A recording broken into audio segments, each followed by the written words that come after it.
and let the pressure of the results create the narrative. When the winner right now in your commercial real estate starts seeing somebody that they think is a loser start doing more deals, they're gonna be like, wait a minute, fucking Rick? Right? Everybody's concerned with their image out in the universe, and that's a big, you know, they're not comfortable. And I think that's a big loss for them as a broker. There's no hiding. I'll show them this video, hopefully. Right. So here's the punchline. All the fuckers right there that aren't doing anything about it, they think they're being fancy and smart and holding up a facade, and they are literally in the process of becoming irrelevant. Show them that. Yeah, they're invisible. They're fucking invisible. With those four. People calling me up saying they need a feature, saying we can help each other, but I see the leeches. Get the credit where it's due, I ain't talking Visa, but since we talking Visa, don't say you won't pay me either. Did you catch that?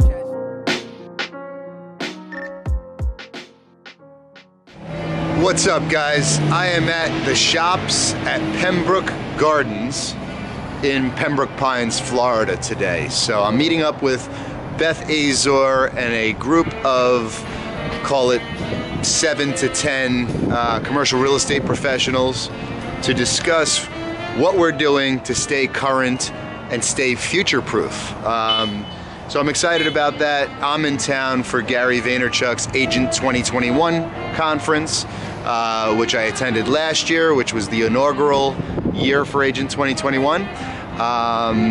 This year, I'm sure there will be more people attending, and based on the fact that I live between, as you know, commercial real estate and digital media, this is a very fun event for me.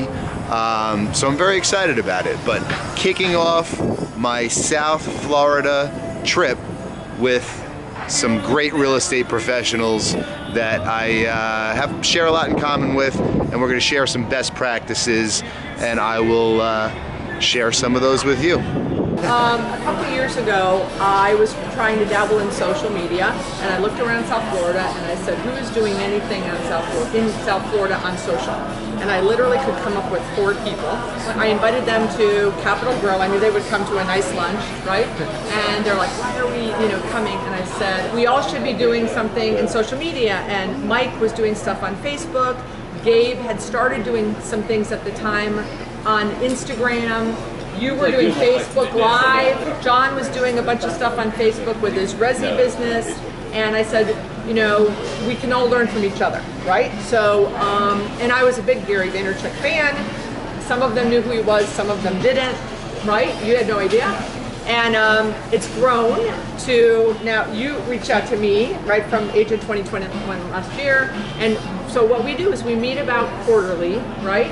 And we try to say, what did we do well in the last quarter, and what did you all learn, and then what do we want to do in the upcoming quarter, so we can all learn from each other, because I might be doing LinkedIn, Gabe might be doing more with Instagram, Adam might be doing more with Twitter, and so we can all learn. It's like a mastermind group for social. I've been on social for a couple of years. I've done very successful, I've done a bunch of deals through it, through referrals, relationships, friends who I haven't seen in years who see my posts.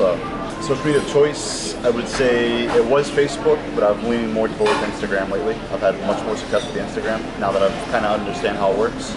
And success meaning prospects? Prospects, referrals, leads, deals. I love collaboration, and I think that that's one of the biggest things that I've learned through social media is doing a video together or posting a selfie with someone else in it.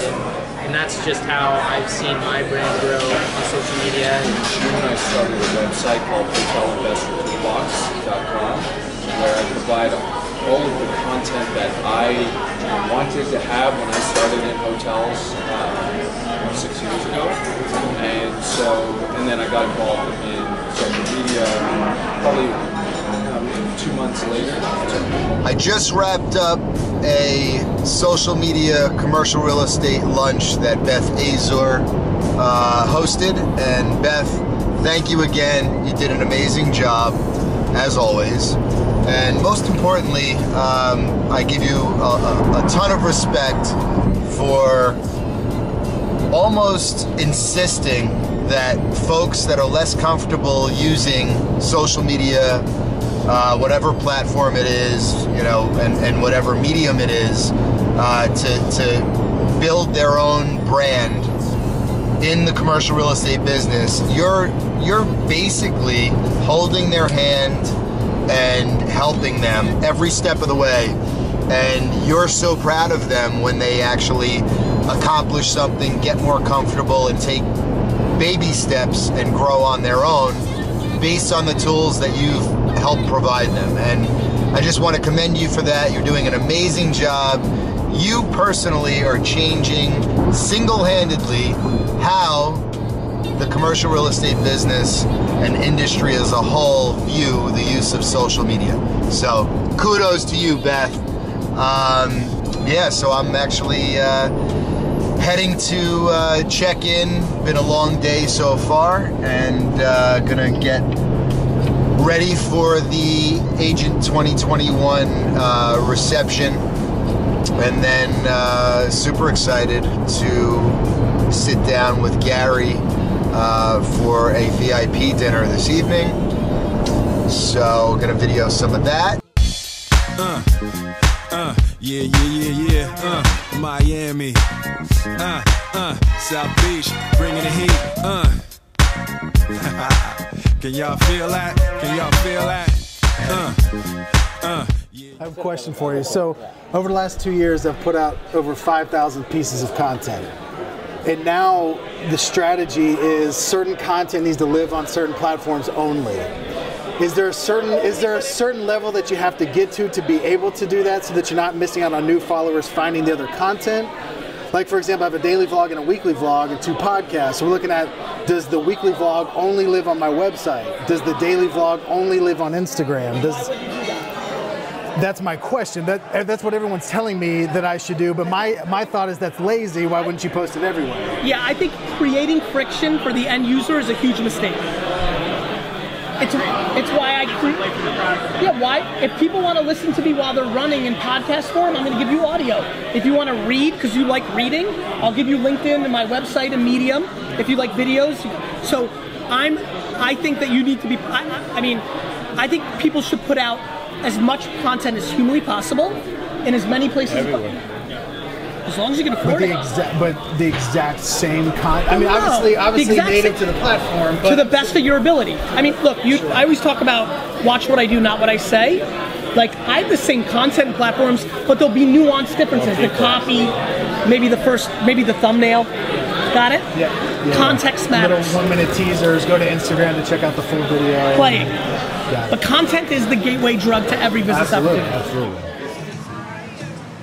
Did this happen to you, right? Because when I started going serious on content, in my experience, like anytime you enter a new business, you deal with massive inefficiencies until you can kind of get it down. And so I went through a point where I was like, holy fuck, I'm spending 80% of my day thinking about content and not about the actual business.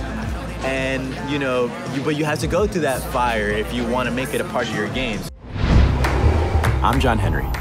At 18, I started my first company, and within 2 years, I successfully sold that company. Now I'm working with small entrepreneurs to help them navigate the world of building their own businesses. If you want to succeed, it all comes down to the hustle. Good morning, everybody. Super early Thursday morning. Just getting ready to head over to Agent 2021 at the Hard Rock Stadium in Hollywood, Florida. At the Diplomat Hotel, the scene of the catch up with Gary last night. Super excited for today. Let's get going. People calling me up saying they need a feature, saying we can help each other, but I see the leeches. Get the credit where it's due. I ain't talking Visa, but since we talking Visa, don't say you won't pay me either. The price go up every time I might go up.